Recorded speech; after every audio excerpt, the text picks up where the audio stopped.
నమస్తే అన్న. నమస్తే బాబు. అన్న మీ పేరు అన్న? నా పేరు ఏం నరసరా గురిజాల. ఓకే అన్న, ఏంటన్నా మరి ఇప్పుడు పరిస్థితి ఏంటి? పిన్నెల్లి రామకృష్ణారెడ్డి గారు ఎలక్షన్ల ముందు దాకా కూడా మేము అధికారంలోకి వస్తాం, గెలిచిన తర్వాత చూసుకుందాం, గెలిచిన తర్వాత మాట్లాడదాం అనేసి ఆయన చాలా సందర్భాల్లో మాట్లాడటం జరిగింది. ఇప్పుడు ఆయన పరిస్థితి ఏంటంటారు?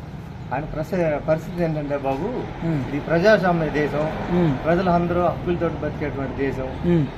ఈ సమాజంలో అనేది ప్రతి మనిషి, ప్రతి పౌరుడు స్వేచ్ఛగా ఆనందంగా జీవించాలనుకునేటువంటి దేశంలో కాబట్టి అలాంటి ప్రజాస్వామ్య దేశంలో వైసీపీ ప్రభుత్వం ఒకటి ఏర్పడి ప్రజలు చాలా విధంగా నష్టపెట్టి వాళ్ళు భయభ్రాంతులు చేసి బలోపేతం చేయడానికి ప్రయత్నించకపోగా వాళ్ళు నష్టపడటానికి కూడా కారణమైన ఈ ప్రభుత్వంలో ఆయన ఒక ఎమ్మెల్యే అభ్యర్థిగా ఉంటూ 20 సంవత్సరాలు ఇష్టానురాజ్యంగా ప్రజల నిర్ణయాలు లేకుండా, మరి ప్రజాస్వామ్య నిర్ణయాలు లేకుండా సొంత నిర్ణయాలతో అది పక్క నియోజకవర్గం అయినప్పటికీ ఈ ప్రజాస్వామ్య దేశంలో ఎవరైనా మాట్లాడే హక్కు ఉంటుంది కాబట్టి అతను ఆ స్థాయికి మించి అతను ప్రవర్తించడంతో ప్రజలు బుద్ధి చెప్పాలనే ఆలోచనతో బుద్ధి చెప్పారు. కానీ అతను చేసిన కొన్ని తప్పులు, పిఎం పగలగొడతాం, ప్రజాస్వామ్య వ్యతిరేకమైన పనులు చేయడం వల్ల అతను ప్రజలు తిరస్కరించారు.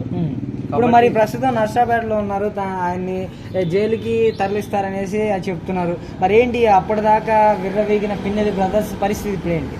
అదేంటే సహజంగా ఏ పార్టీ వాళ్ళైనా సరే అధికారంలో ఉన్నప్పుడు మళ్ళీ మేమే గెలుస్తాము, ప్రభుత్వం మాదే వస్తుంది, మా చెప్పులతోటే ఈ ప్రజా వ్యవస్థ నడుద్దని ప్రతి రాజకీయ నాయకుడు ఊహించే విధంగా అలాగే ఉంటది.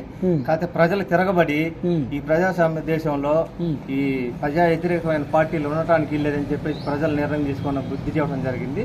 కాకపోతే ఇప్పుడు చట్టం ఏ విధంగా అయితే వాళ్ళు చట్ట వ్యతిరేకమైన పనులు చేశారో, చట్టానికి లోబడి ఈ పోలీస్ వ్యవస్థ వాళ్ళు ఏ విధంగా అయితే కోర్టుకు ఆధారపరచాల పరిస్థితులు, ఖచ్చితంగా కోర్టు కూడా వాళ్ళు చేసిన తప్పులు రుజువైతే, వాళ్ళు చేసింది ప్రజాస్వామ్య వ్యతిరేకమైన పనులు అయితే వాళ్ళు ఖచ్చితంగా శిక్షించి, లేదు వాళ్ళు చేసిన మంచి పనులే అని కోర్టు కానీ పోలీస్ వ్యవస్థ కానీ నిర్ధారించుకుందండి, వాళ్ళు నిడదలు చేద్ది. అదేంటంటే ప్రజా నిర్ణయం కాదు, కోర్టు పోలీస్ వ్యవస్థ నిర్ణయం కాదు. ఓకే అన్న, మరి ఫైనల్ గా అప్పటిదాకా వై నాట్ 175 చెప్పుకున్న వైఎస్ జగన్మోహన్ రెడ్డి ఇప్పుడు అసెంబ్లీకి రాకుండా బెంగళూరు పారిపోవడానికి గల కారణాలు ఏంటంటారు? అది పారిపోతున్నాడని మనం అనుకోకూడదు, అనుకోవచ్చు కూడా. ఎందుకంటే కొంతమంది ఓటమి సరిచూసిన తర్వాత జీర్ణించుకోలేకపోవచ్చు, గెలిచిన వాళ్ళ ముందు నిలబడటానికి అవమానంగా ఫీల్ కావచ్చు, లేదనుకుంటే వాళ్ళు ఏదైనా చెప్పాలనేటువంటి మాటలు అసెంబ్లీలో చెప్పాలనుకుని ట్రై చేసినప్పటికీ ఎక్కువ ఎమ్మెల్యేల సంఖ్య ఉండటం వల్ల అతను మాట వినకపోవచ్చు అన్న ఇది కూడా ఉండొచ్చు. అంటే అసలు ఇప్పుడు జగన్మోహన్ రెడ్డి పరిస్థితి ఏంటి అసలు? మరి పులివెందుల పర్యటన కానీ వెళ్ళి ఇప్పుడు బెంగళూరు వెళ్ళి మొన్న ఢిల్లీ వెళ్ళి కాంగ్రెస్తో పొత్తు అంటున్నారు, చాలా మాటలు అయితే బయటకు వస్తున్నాయి. అసలు ఏ విధంగా ఉండబోతుందంటారు? మరి సుదీర్ఘ పరిపాలన టీడీపీ ప్రభుత్వం అందించబోతుందంటారు ప్రజలకి? ఖచ్చితంగా అందిస్తుంది.